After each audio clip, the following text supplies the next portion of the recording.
Hi everyone, welcome back. Welcome back to the YouTube channel of True Minds Academy. आज की video में हम आपसे डिस्कस करेंगे BPT, बेसिक प्रोपोर्शनैलिटी थ्योरम, जिसका दूसरा नाम है थेल्स थ्योरम।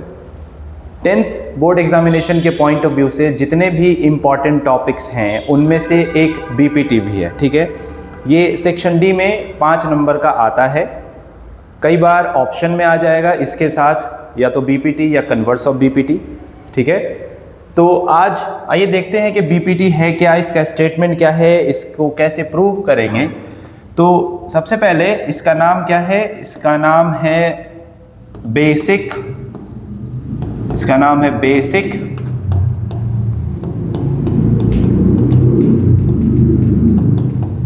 Proportionality theorem. क्या नाम है इसका? बेसिक प्रोपोर्शनैलिटी थ्योरम, जिसको आप शॉर्टकट में कहते हैं, क्या कहते हैं? BPT। ठीक है, और कंफ्यूज मत होइएगा, इसका दूसरा नाम जो है, इसका दूसरा नाम है सर थेल्स थ्योरम। क्या नाम है इसका? इसका दूसरा नाम है Thales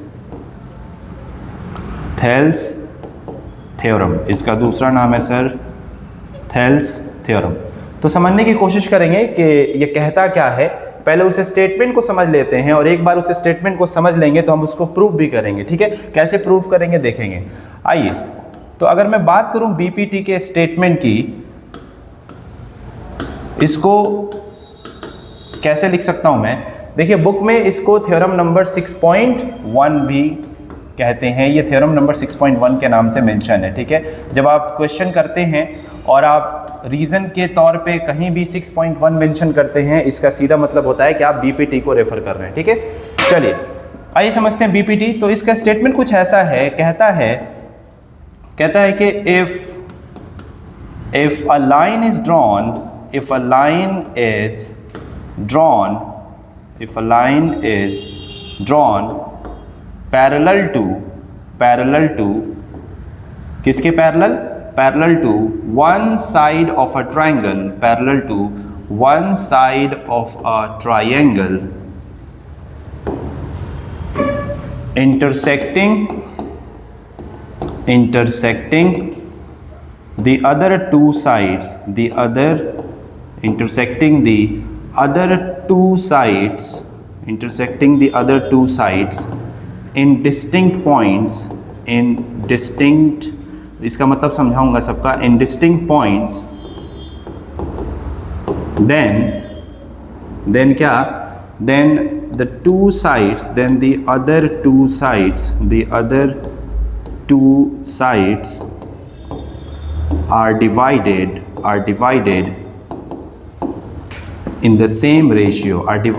in the same ratio, ठीक है। आइए इसका मतलब समझते हैं। कहता है if a line is drawn, किस लिए भाई, किस लिए ड्रॉ करें उसको, और या कैसे ड्रॉ करें? तो कहता है if a line is drawn parallel to one side of a triangle such that it intersects the other two sides into distinct points, then the other two sides are divided in the same ratio। अगर मैं आपको figure की मदद से explain करने की कोशिश करूं तो मैं ये कहूंगा कि अगर आपके पास एक ट्रायंगल है ABC, आपके पास एक ट्रायंगल है ABC, और कह रहा है क्या चीज? If a line is drawn parallel to one side. मान लीजिए कि मैं BC के पैरेलल क्या कर रहा हूं, एक लाइन ड्रॉ कर रहा हूं जिसका नाम दे दिया मैंने DE। ठीक है, और जब ये DE BC के पैरेलल ड्रॉ किया जा रहा है तो आप क्या देख रहे हैं कि बचे हुए जो दो साइड्स हैं, यानी कि AB और AC, उसको दो जगह, दो डिस्टिंक्ट पॉइंट पे, अलग अलग पॉइंट पे क्या कर रहा है? ये इंटरसेक्ट कर रहा है। और अगर ऐसा कर रहा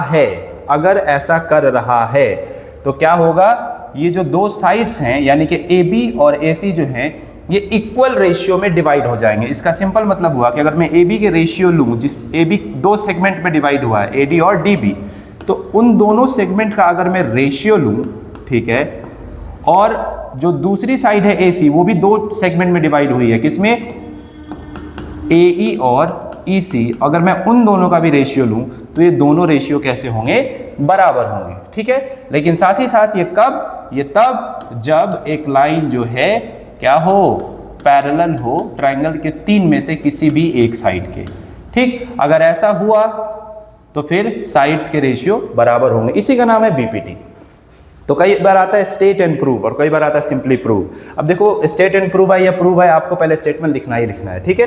तो आइए समझते हैं, इस लाइन को समझते हैं और अब इस बात को हमें प्रूव करना है। लेकिन देखिए प्रूव करने से पहले जिन जिन चीज़ों की ज़रूरत पड़ने वाली है उसको हम पहले ही समझ लेते हैं। अगर हम उसको पहले समझ लेंगे तो इससे फ़ायदा ये होगा कि जब हम प्रूव करेंगे तो बीच में हमें दिक्कत नहीं होगी समझने में कि ये लाइन कहाँ से आया है, क्यों लिखा। तो देखिए बीपीटी को अगर आसानी से समझना चाहते हैं तो आपको 3 पॉइंट्स का ख्याल रखना पड़ेगा। वो 3 पॉइंट्स मैं पहले बताना चाहूँगा ताकि हम प्रूव करते वक्त एकदम फ्लॉलेसली आराम से चले। तो देखिए जो सबसे पहला पॉइंट है जिसका ख्याल रखना है आपको, वो ये है कि एरिया ऑफ ट्राइंगल को थोड़ा डिटेल में समझ लेते हैं। क्लास 7 का कॉन्सेप्ट है क्या चीज़ कि अगर आपके पास एक ट्राइंगल है ABC, आपके पास एक ट्राइंगल है ABC और आपने क्या किया, एक परपेंडिकुलर ड्रॉ कर दिया जिसका नाम दे दिया आपने सपोज करिए D। तो अगर मैं बोलूं कि इस ट्रायंगल का एरिया कितना है तो आप इस ट्रायंगल का एरिया कैसे बताएंगे? आप बोलेंगे area of triangle ABC is equal to half into base into height. Sir height बोलिए, टोटल हाइट बोलिए, परपेंडिकुलर हाइट बोलिए, एल्टीट्यूड बोलिए, सबका मतलब सेम होता है, ठीक है। ठीक है भाई, तो हाफ अपनी जगह पर, बेस किसको ले लें तो बेस हो गया मेरा BC, ठीक है। और मैंने कहा था कि हम इसको क्या कर रहे हैं, परपेंडिकुलर ड्रॉ कर रहे हैं। तो हाइट क्या हो गया सर, हाइट हो गया आपका AD। कोई परेशानी? कोई परेशानी नहीं। लेकिन मान लीजिए इस ट्रायंगल के अंदर और भी परपेंडिकुलर हैं, सिर्फ AD ही नहीं है। सपोज करिए ये भी एक परपेंडिकुलर है AE BE और ये भी एक परपेंडिकुलर है, ठीक है, इसका नाम दे दिया हमने CF। तो इसी ट्रायंगल ABC का एरिया आप डिफरेंट तरीके से लिख सकते हैं। कैसे लिख सकते हैं सर? इसका एरिया ऐसे भी हो सकता है, हाफ इंटू, देखिए 3 साइड्स हैं इस ट्रायंगल के AB BC CA, आपको तीनों को बारी बारी से बेस मान सकते हैं। तो एक बार तो आप ये कह सकते हैं सर, बेस के जगह एक बार आपने क्या ले लिया, आपने बेस के जगह एक बार ले लिया BC जो कि ट्रायंगल की एक साइड है, और दूसरा क्या कर सकते हैं आप, दूसरी साइड का इस्तेमाल कर लीजिए, दैट इज क्या चीज, आप कह रहे हैं कि इसकी साइड हो गई AC, ठीक है। बहुत बेसिक कॉन्सेप्ट है ये, 7वीं क्लास की बात है। और आप एक बार, आपकी मर्जी, आप बेस के तौर पे किसको ले रहे हैं, आप ले रहे हैं AB को, ठीक। देखिए half into base into height तो है या परपेंडिकुलर हाइट है, बट यहाँ पे 3 परपेंडिकुलर हाइट है। तो क्या हम किसी भी परपेंडिकुलर हाइट को किसी भी बेस के साथ लिख दें? नहीं। तो इसको और डिटेल में समझेंगे तो base and height should be perpendicular to each other, base and height should be perpendicular to each other. तो अगर आप अच्छे से देखेंगे सर, तो ये जो बेस BC है ना, इसके परपेंडिकुलर AD है और कोई नहीं है। ऑल्दो ये परपेंडिकुलर है बट इसके पॉइंट ऑफ व्यू से परपेंडिकुलर है। ये जो BE है वो AC के परपेंडिकुलर है, BC के नहीं। सिमिलरली ये जो आपका CF है वो किसके परपेंडिकुलर है, AB के परपेंडिकुलर है, किसी और के नहीं, ठीक है ना। तो मेक श्योर कि जब बेस और हाइट ले रहे हैं तो दोनों एक दूसरे के परपेंडिकुलर हो। इसका ये मतलब हुआ कि अगर मैंने बेस परपेंडिकुलर चूज किया है तो हाइट हो गया मेरा AD। जब मैंने बेस AC चूज किया है तो आप देखिए AC के परपेंडिकुलर कौन है साहब, AC के परपेंडिकुलर है हाइट आपकी BE। और अगर आप बेस के तौर पे AB को चूज कर रहे हैं तो AB के परपेंडिकुलर कौन हाइट है सर, AB के परपेंडिकुलर है CF, ठीक है।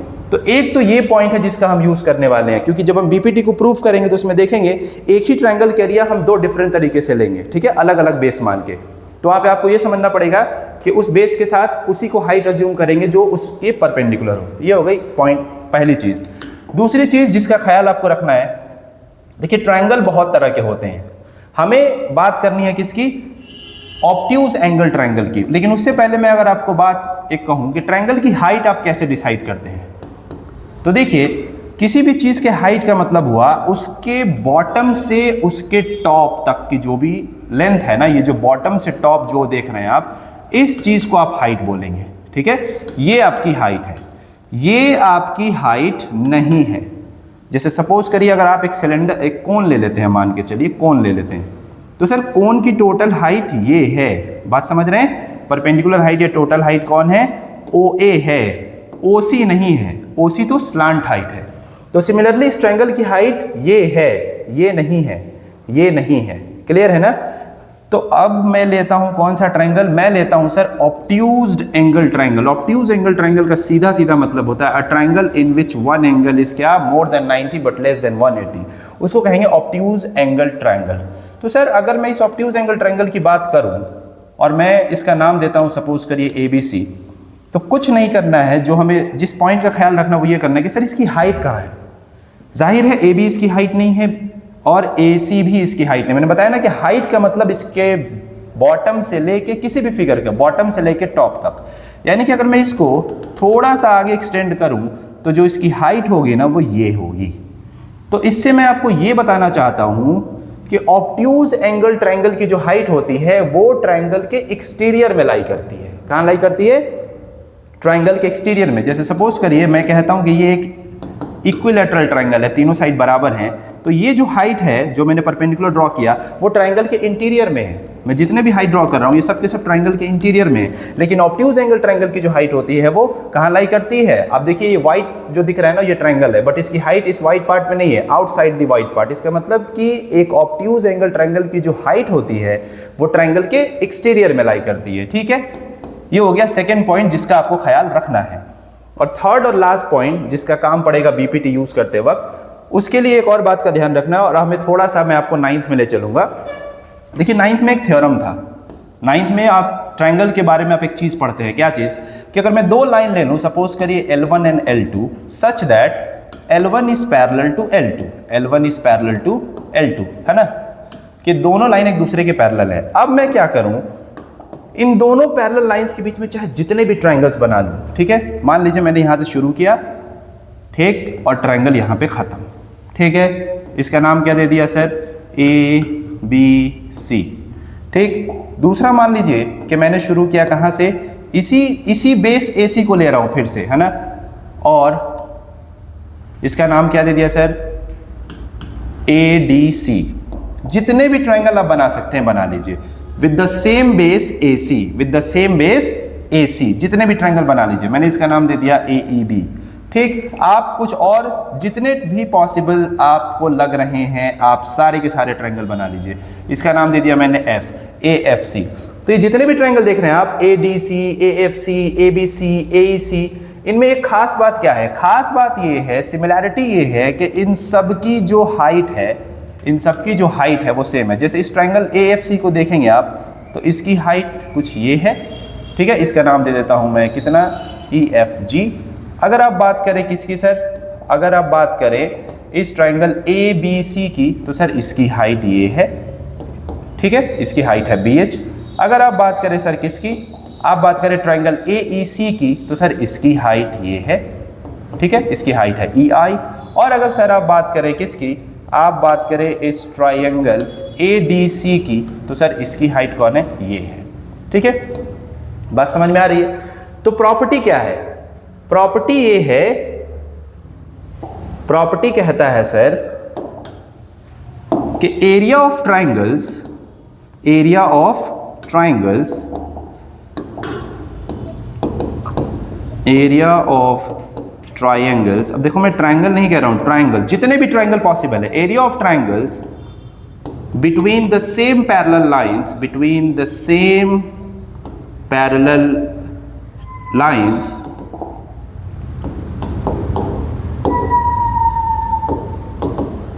and with the same base, and with the same base are equal। क्या मतलब हुआ सर? कि जितने भी ट्रायंगल बने हैं इनमें दो ही बातें तो कॉमन है। पहली बात क्या? पहली बात ये कि इन सब की हाइट सेम है, ठीक है ना।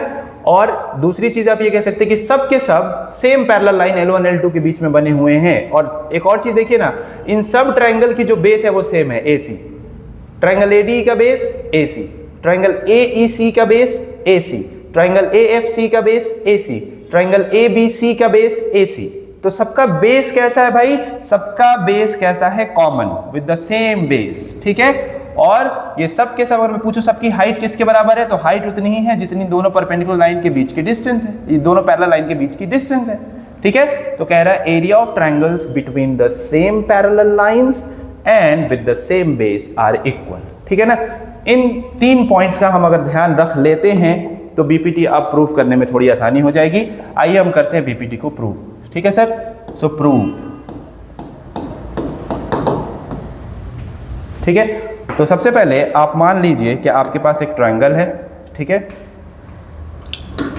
आपके पास एक ट्रायंगल है, ठीक,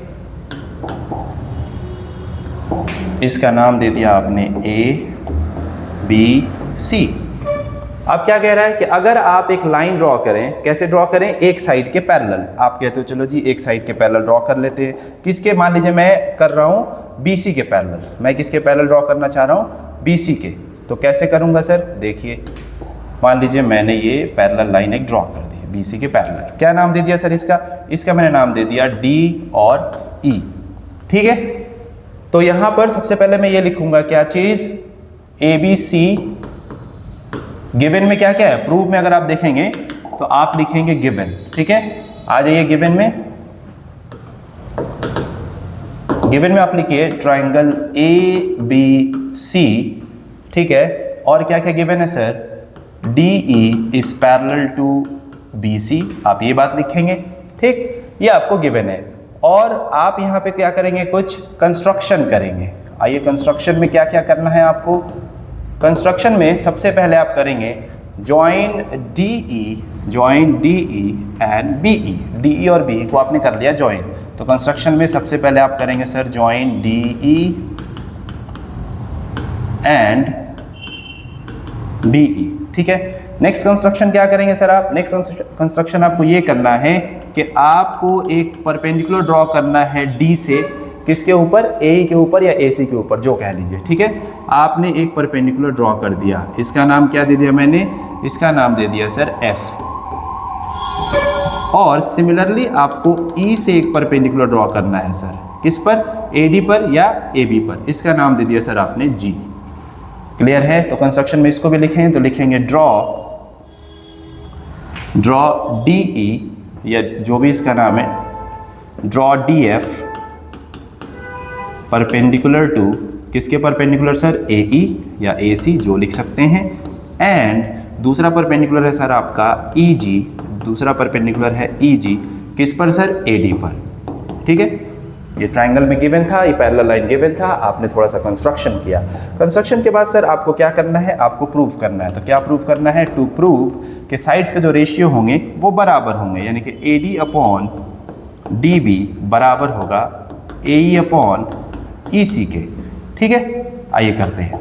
तो देखिए सबसे पहले आपको मैं थोड़ा सा बेसिक बता दूं कि आपको स्टार्ट कैसे करना है, आपको रट्टा नहीं मारना है, आपको स्टार्ट कैसे करना है उसको लर्न करिए, आप समझ के करिए। देखिए हमने देखा था कि हम क्या कर सकते हैं, ट्रायंगल का बेस कोई भी ले सकते हैं, सेम ट्रायंगल का एरिया निकालने के लिए बेस कोई भी ले सकते हैं, ठीक है। तो आपको बेसिकली ये करना है सर यहाँ पर कि चार ट्रायंगल ढूंढने हैं और इस तरह से कि एक ट्रायंगल का बेस AD हो, एक का DB हो, एक का बेस AE हो, एक का बेस EC हो, ठीक है। दूसरा पॉइंट कहां से ढूंढें इसको, तो दूसरा पॉइंट ये है कि ये जो दो ट्रायंगल मिलेंगे, मतलब वो ट्रायंगल जिसका बेस AD होगा और वो ट्रायंगल जिसका बेस DB होगा, वो आपको इस लाइन पर मिलेगा, किस पर, AB के ऊपर, ठीक है ना। आप देख रहे हैं AD दिख रहा है और DB दिख रहा है। और बाकी के जो दो ट्रायंगल आपको ढूंढने हैं जिसका बेस AE होगा और EC होगा, वो आपको इस पर मिलेगा, किस पर मिलेगा, AC के ऊपर, ठीक है। तो आइए समझते हैं। तो सबसे पहले दो ट्रायंगल को लेते हैं, तो आइए ऊपर वाले में, ठीक है। आप लिखेंगे area of triangle ADE is equal to half into base into height. Sir क्या कहा मैंने, चार ट्रायंगल ढूंढना है और कैसे ढूंढना है कि सबका बेस ये हो। तो पहला ट्रायंगल मैंने ढूंढा जिसका बेस क्या लूंगा, AD, हाफ इंटू AD। अब फिगर को देखेंगे सर, AD के परपेंडिकुलर कौन है, AD के परपेंडिकुलर है EG, AD के परपेंडिकुलर है सर EG। तो मैं लिखूंगा half into AD into EG, ठीक, नो प्रॉब्लम। इसको मैं बोल देता हूं क्या चीज सर, इसको मैं बोल देता हूं सपोज करिए इक्वेशन 1, ठीक। दोबारा देखते हैं, अब दूसरा ट्रायंगल ढूंढ रहा हूं, दूसरा ट्रायंगल में ऐसा लूंगा जिसका बेस क्या हो, DB, बेस क्या हो, DB। तो DB से बनने वाले दो ट्रायंगल हैं, DB से बनने वाले, देखिए DB बेस से बनने वाले दो ट्रायंगल। सर आप क्या कर सकते हैं, एक तो आपको ट्रायंगल दिख रहा है दिस DBE, ठीक है ना। और आपको कंफ्यूजन हो सकता है कि भाई DB से बनने वाला ट्रायंगल ये भी तो है, बात समझ रहे हैं। तो हम किसे लें? तो देखिए सर, अगर आप DBE आपको लेना कौन है? ऊपर वाला। बट क्यों लेना है आइए समझते हैं। अगर आप ये लेते हैं ना तो बेस DB और इसकी हाइट यहाँ पे कहीं ना कहीं आपको गिवन है, बट अगर आप नीचे वाला ट्रायंगल लेंगे तो इसकी हाइट आपको नहीं मालूम है। आइए मैं करके दिखाता हूँ, जो मैं बोल रहा हूँ उसको जरा करूँ ताकि आपको समझ में आए। तो मैं ट्रायंगल कौन सा चूज कर रहा हूँ सर? मैं ट्रायंगल चूज कर रहा हूँ ये वाला, बात को समझिएगा। DBE BDE जो कहना है कह लीजिए। तो आप बोलेंगे एरिया ऑफ ट्रायंगल BDE। तो sir area of triangle BDE कितना होगा? Half into base into height.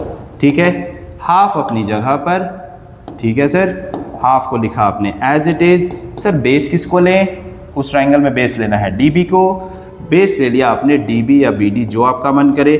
Height किसको लें? तो देखिए आप अगर गौर करेंगे ट्रायंगल DBE पर, जो मैं आपको थोड़ा सा रफ में दिखाने वाला हूं, अलग से इसको बना दूं, तो सर DBE कुछ ऐसा बन रहा है। DBE कुछ ऐसा बन रहा है। क्या आपको कहीं से भी ये राइट एंगल ट्रायंगल लग रहा है? ये इसकी हाइट लग रही है? नहीं। ये जो लाइन है DB वैसे सीधी थोड़ी है, ठीक है ना, वो लाइन सीधी नहीं है। मतलब ये वाला जो एंगल आप देख रहे हैं ये ऑब्ट्यूज है। इसका मतलब हम सेकेंड कॉन्सेप्ट जो मैं आपको बता रहा था ना, सेकेंड कॉन्सेप्ट वो इस्तेमाल करने वाले हैं। क्लियर है? तो अगर आप अच्छे से देखेंगे तो ये जो ग्रीन ट्रायंगल DBE है ये बेसिकली कैसी ट्रायंगल है भाई? ये है एक ऑब्ट्यूज एंगल ट्रायंगल। और हमने अभी सीखा है कि ऑब्ट्यूज एंगल ट्रायंगल की जो हाइट होती है वो उसके एक्सटीरियर में लाई करती है। कहाँ लाई करती है?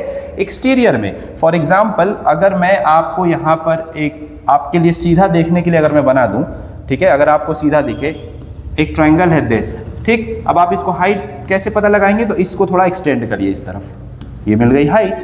क्लियर है? तो सिमिलरली सर आप क्या करेंगे, इस ट्रायंगल में अगर आपको हाइट पता लगाना है तो क्या कर रहे हैं आप? इसको थोड़ा सा पीछे की तरफ एक्सटेंड कर रहे हैं, पीछे की तरफ थोड़ा सा एक्सटेंड कर रहे हैं। तो आप एक्सटेंड कर रहे हैं तो ये देख रहे हैं कि कहाँ जा रहा है सर? दिस, ठीक है, दिस।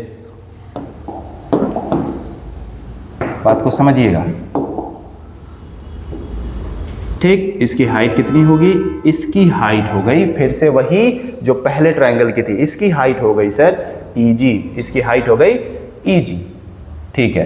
तो मैं इसके जगह भी क्या करूंगा, जब मुझे हाइट लिखना होगा तो मैं हाइट लिखूंगा half into BD into EG, half into BG into EG। बात को समझिएगा। ये हो गया सपोज करिए आपका क्या चीज, ये हो गया सर आपका नंबर 2, ठीक। अगर मैं 1 और 2 का रेशियो लूं तो क्या मिलेगा मुझे? आइए 1 और 2 का रेशियो लेते। तो 1 और 2 का अगर मैं रेशियो लूं तो मुझे मिलेगा क्या? मुझे मिलेगा area of triangle ADE divided by area of triangle BDE। दोनों का रेशियो लेते हैं, दोनों का RHS क्या है भाई? इसका RHS है half ADEG, half into AD into EG, और दूसरे का क्या है sir? Half into BD into EG, half into BD into EG। Sir दोनों का हाफ कैंसिल, EG कैंसिल, तो आपको मिल गया क्या चीज? AD upon BD। इसको आप मान लेंगे क्या? इसको आप मान लीजिए इक्वेशन नंबर 3, ठीक है सर। अब आइए बाकी के 2 ट्रायंगल निकालने की कोशिश करते हैं। तो बाकी के 2 ट्रायंगल कैसे निकालेंगे? तो बाकी के 2 ट्रायंगल निकालने के लिए मैंने आपको बताया था कि आपको अब इस लाइन पर चलना है और 2 ऐसे ट्रायंगल ढूंढने हैं जिसमें एक बार बेस AE हो, एक बार बेस कैसा हो? EC हो। तो आइए इसको समझते हैं। तो अब फिर से AE बेस अगर लेना है तो मैं वापस यही ट्रायंगल लूंगा और क्या लिखूंगा? मैं लिखूंगा एरिया ऑफ ट्रायंगल ADE, वापस से वही जो मैंने फर्स्ट टाइम लिया था। तो क्या होगा sir? Half into base into height. तो सर बेस किसको लेना है? नो कंफ्यूजन, देखिए AE कहाँ है? बेस हो गया AE।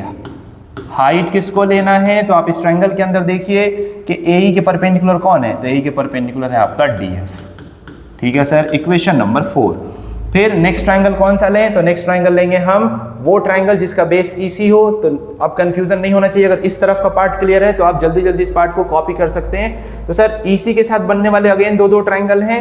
EC के साथ बनने वाले कौन कौन ट्रायंगल है भाई, तो मैं बात करूं, अगर EC को बेस लेके ट्रायंगल आप बनाने की कोशिश करेंगे तो EC को बेस लेके दो ट्रायंगल बन रहा है। एक तो बन रहा है सर दिस EDC, और आप कहेंगे सर एक तो ये भी बन रहा है ECB, बिल्कुल बन रहा है, लेकिन हमें कौन सा लेना है। तो देखिए अगर आप इस ट्रायंगल को लेते हैं, ठीक है, अगर आप क्या करते हैं, इस ट्रायंगल को लेते हैं, ऊपर वाले ट्रायंगल को लेंगे हम, कौन सा, EC को बेस मान के अगर इस ट्रायंगल को आप लेते हैं तो अगेन अगर गौर से देखेंगे तो ये भी एक ऑब्ट्यूज एंगल ट्रायंगल है। मैं फिर से यहाँ पे रफ में बना देता हूँ आपके लिए। D के बाद E ऐसे नहीं है, D के बाद E आपका कुछ ऐसे है, क्लियर है, और ये हो गया आपका C। तो ये जो देख रहे हैं आप DEC, ये क्लियरली कैसा है, एक ऑब्ट्यूज एंगल ट्रायंगल है। और ऑब्ट्यूज एंगल ट्रायंगल की हाइट कहाँ होती है, उसके एक्सटीरियर में। मतलब ये हुआ कि मैं इसको थोड़ा सा आगे एक्सटेंड करूंगा और इसकी भी हाइट वही होगी जो पहले वाले ट्रायंगल की थी। बात समझ में आ रही होगी। तो मैं लिखूंगा area of triangle DEC, area of triangle DEC। तो ये कितना होगा, फिर से वही कहानी, half into base into height. तो सर हाफ की जगह हाफ, बेस की जगह नो कंफ्यूजन EC लेना है, और हाइट कौन सा सर, तो देखिए इस ट्रायंगल की भी हाइट वही है, ये ऑब्ट्यूज एंगल ट्रायंगल है, पीछे बढ़ाएंगे तो इसकी भी हाइट वही है DF। कितनी है, DF। हमने क्या मान लिया सर, हमने मान लिया इसको सपोज करिए 5।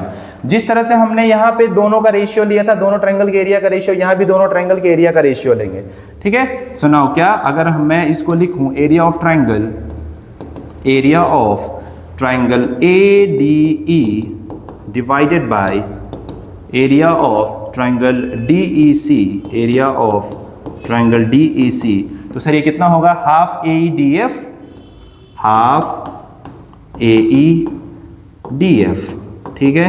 इधर कितना होगा सर, ये होगा हाफ ECDF, हाफ ECDF, ठीक। कैंसिल आउट होके क्या मिल गया, AE upon EC, AE upon EC, ठीक है। इसको मैंने मान लिया इक्वेशन नंबर 6।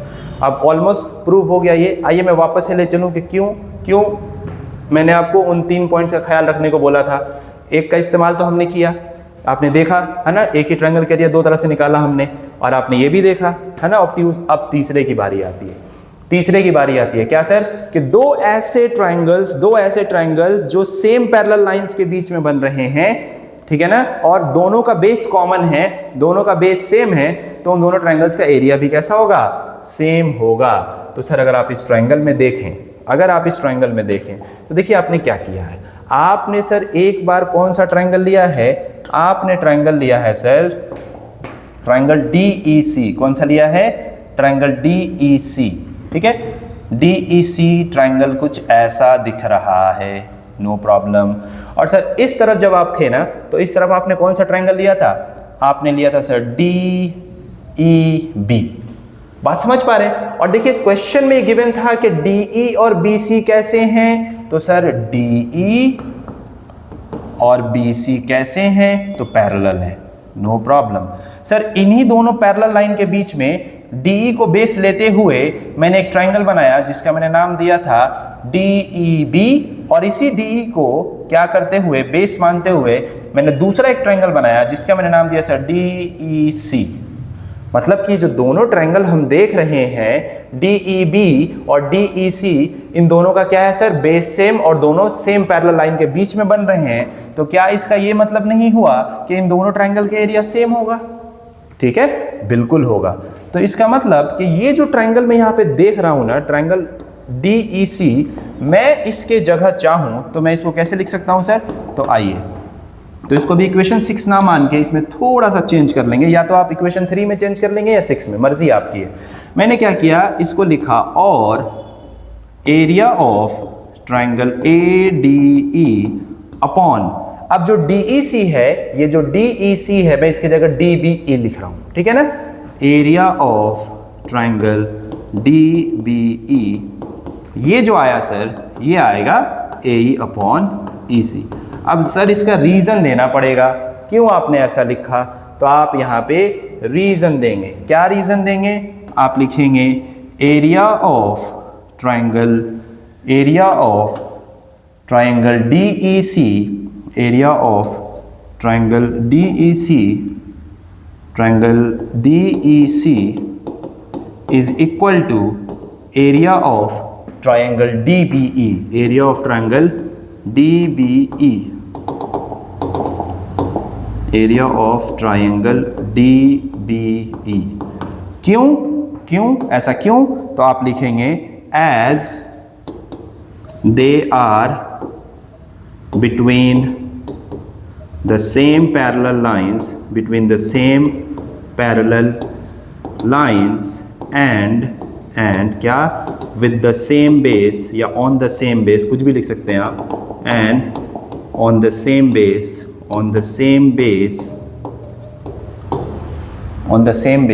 DE। अगर ऐसा है तो ये दोनों का एरिया आपस में कैसा होगा सर? बराबर होगा।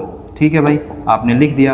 अब ज़रा आप इक्वेशन नंबर 3 को और इक्वेशन नंबर 6 को कंपेयर करिए। तो आइए 3 और 6 में आपको दिखाता हूँ। सर 3 आपके सामने है, क्या? ADE अपॉन BDE, और इधर क्या है सर? ADE upon BDE। ये भी एक ही बात है, ट्राइंगल का नाम आप कैसे भी लिख सकते हैं, सिमिलैरिटी तो प्रूव कर नहीं रहे, जो ऑर्डर जरूरी है। सो ADE BDE इधर भी है, ADE BDE इधर भी है, यानी कि फ्रॉम 3 and 6 दोनों ट्राइंगल का एक साइड सेम दिख रहा है क्या? सो इसका सीधा मतलब हुआ दोनों का दूसरा साइड बराबर हो जाएगा। ये हो गया सर आपका BPT का एंड। क्या लिखेंगे? फ्रॉम 3 and 6, क्या चीज? जब दोनों का लेफ्ट बराबर है, जब दोनों का लेफ्ट हैंड साइड देखिए बराबर है, इसका सीधा मतलब हुआ कि दोनों का जो राइट साइड है वो बराबर होगा। सो फ्रॉम 3 and 6 आप लिखेंगे AD upon DB is equal to AE upon EC। Sir यही आपको प्रूफ करना था। मैंने बहुत आराम से कोशिश किया है कि जल्दबाजी में कुछ भी ना बताया जाए। आई होप आपको समझ में आया होगा। ठीक है, मैं थोड़ा सा 1 मिनट के अंदर इसको समराइज कर देता हूँ।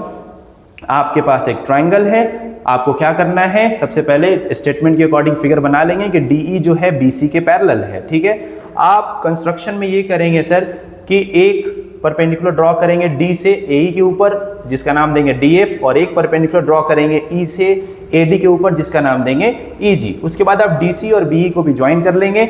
आपको रटना नहीं है, क्या करना है? आपको 4 ट्राइंगल्स ढूंढने की कोशिश करनी है इस तरह से कि चारों ट्राइंगल में एक बार क्या हो, ये सब बेस हो।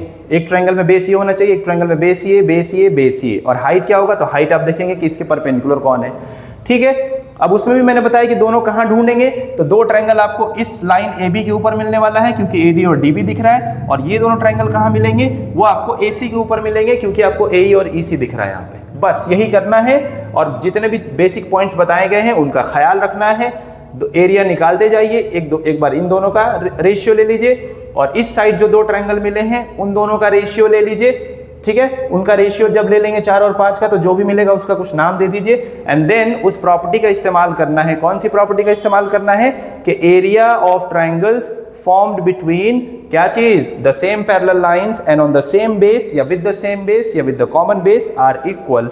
तो उस प्रॉपर्टी का इस्तेमाल करेंगे तो आप देखेंगे कि इक्वेशन 3 and 6 का लेफ्ट हैंड साइड बराबर हो गया। तो उन दोनों की हेल्प से आप ये कह सकते हैं कि दोनों का राइट हैंड साइड बराबर होगा। ठीक है, ये इंपॉर्टेंट है, इसको प्लीज एक बार प्रैक्टिस कर लीजिएगा, और आसान भी है। चलिए मिलते हैं अगले वीडियो में, तब तक के लिए thank you so much for watching.